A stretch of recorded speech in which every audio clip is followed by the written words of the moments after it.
Hi Leo, welcome to your week ahead horoscope with me, Raphael from Radiant Reality. It's an absolute pleasure to have you. Thank you so much for being here. Thank you so much for joining me. Quick note, my readings are for your sun, moon and ascendant sign. So whether you're a sun, moon or rising sign Leo, this is for you. And I always advise that you watch all three to get a clearer, more complete picture of how they're going to speak to you. With that said, remember they are general readings, so use your own discernment because not everything is going to resonate with everyone, and that is just fine. Before we start, as always, I would like to bless my deck of cards with all forms of love, light, peace, prosperity and abundance, and I pray that the messages that come through are ultimately clear and concise and help you on your path to your highest vibrational good. So for your key to the week this week, we have the Fool card. New things, places, people and energy, but also the Fool card is about change.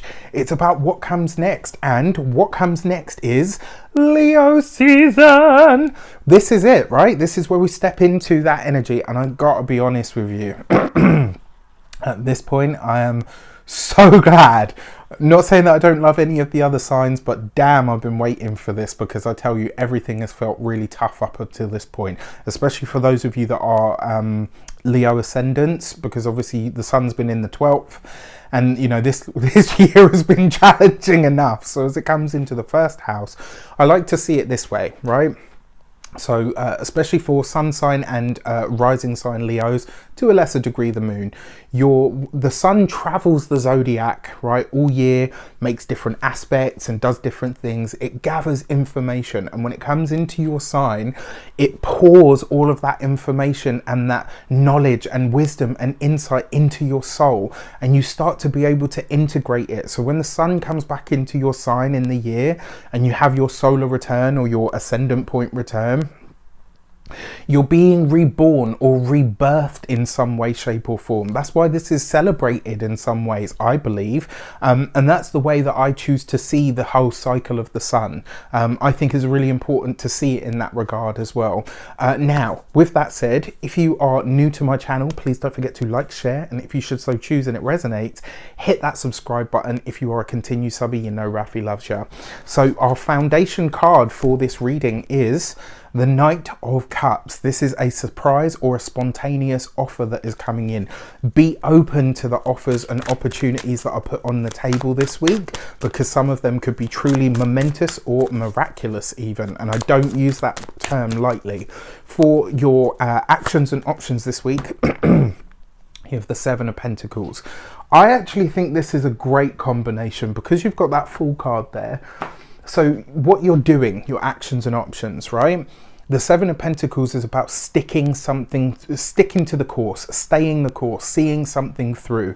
You add to that then the Fool card in the mix, and this suggests that there are rewards for the hard path that has been walked, for the hard effort that has been put in where you've not necessarily got much in return for it, where the investments, whether monetary, material, physical, spiritual even, the investments that you've put into things, this week you get some sort of a reward. This week you get some sort of a payout, and I think this is going to be absolutely wonderful. For the communications and conversations, we've got the Two of Wands. For me, this is a very affluent card. It very often depicts people, things and situations of luxury, quality, not quite like the Nine of Pentacles, but it does represent that affluent kind of energy. You add to that then the Fool card energy. This could be conversations that take that kind of turn. With that foundation card of the Knight of Cups, it really does feel like an offer, a conversation that you have this week, an invite of some sort is going to make all the difference, can lead to true affluence or abundance, can see you stepping into or onto a new arena in some way, shape or form. Remember, the Two of Wands is also about having the guts and the grit to go after something that is very different, that is taking you in a new direction, but you are committed to nonetheless.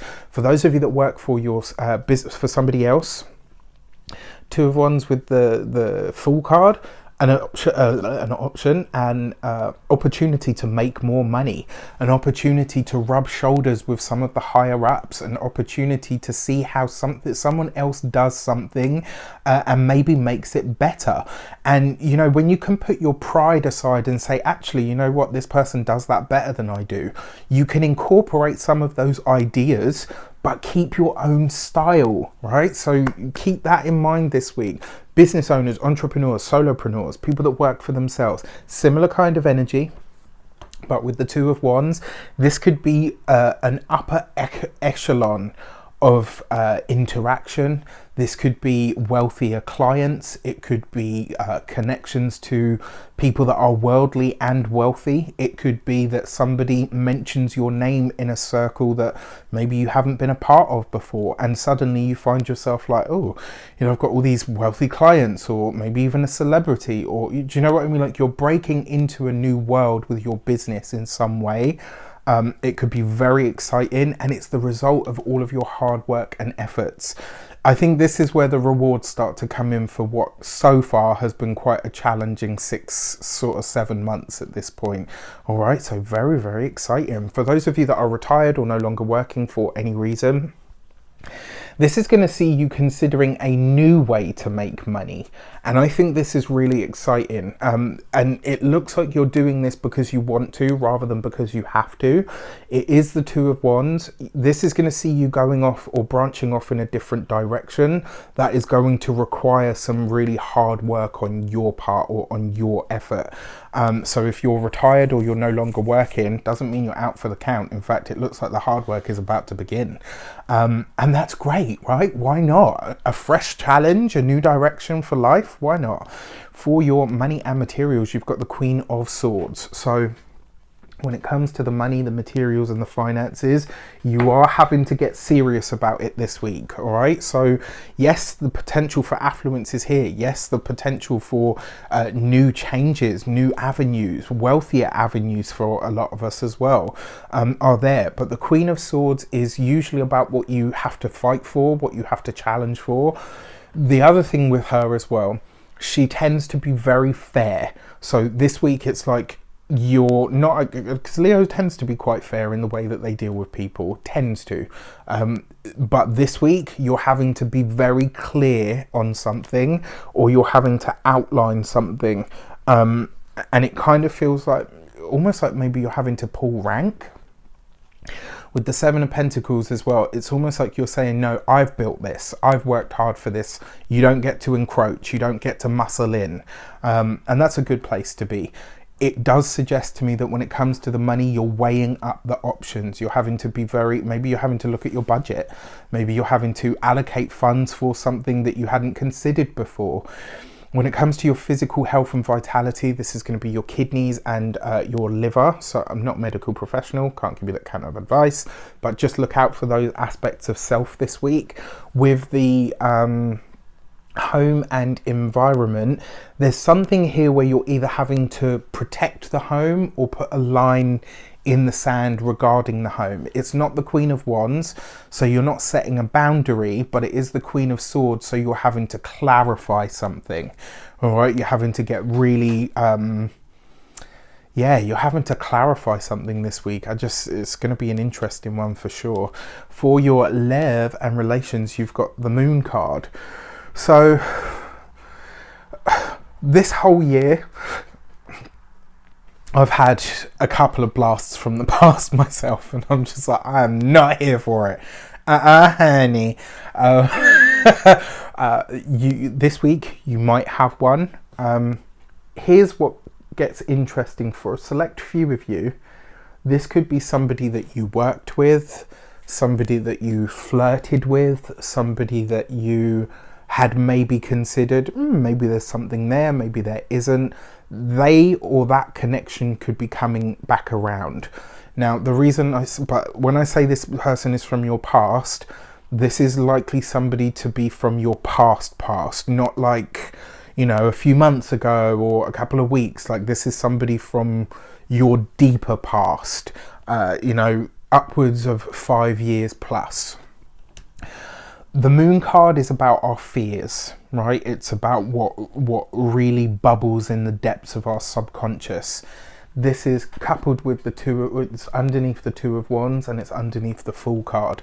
This could happen quite spontaneously or surprisingly. you probably won't see it coming, and so it has the potential to really off-foot you. You might be like, oh gosh, okay, this is awkward. Awkward.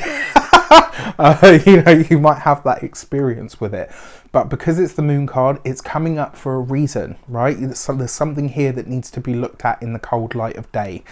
This could just be memories for some of you, where you're seeing something, what's the word that I'm looking for, where you're seeing something exactly as it is now rather than how you remember it, which could also be quite interesting. For those of you that are partnered, married, or in a long-term relationship, it's the moon card, right? What is it about your current relationship that is obscured to you? That could be abundantly clear this week, especially given the fact that we're having a full moon in the sign of Aquarius, which is 7 signs past Aquarius. So in some way, shape or form, partnerships and relationships are coming up for review.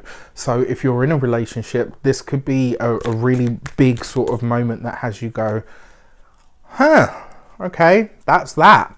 Your full moon message is gate 19 and sensitivity. So you see the butterfly on the card, they represent transformation, don't they? Sensitivity as a motif for this card, it basically says this week you're going to be aware of the subtle shifts, you're going to be aware of the changes. That's the sensitivity we're talking about. When a spirit draws near, or you feel something in the air and it's like something is changing, something is shifting. Be prepared this week because you have the Fool card. That's wild card energy. So that anticipation that you feel this week, I don't know why the Star card isn't here. There's a glimpse, but it's not a glimpse. Like, you probably won't see it. You will just feel it, right? And Leo's a big cat. So you've got that kind of, when your paw's on the ground, it's like, something a brewing.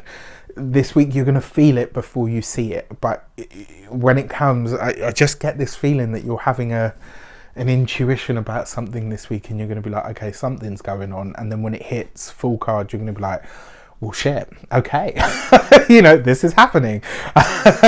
With that said, I wish you an abundance of all of that good stuff. Have a fantastic week. Let me know in the comments how it shapes up. Take care, and I'll see you soon.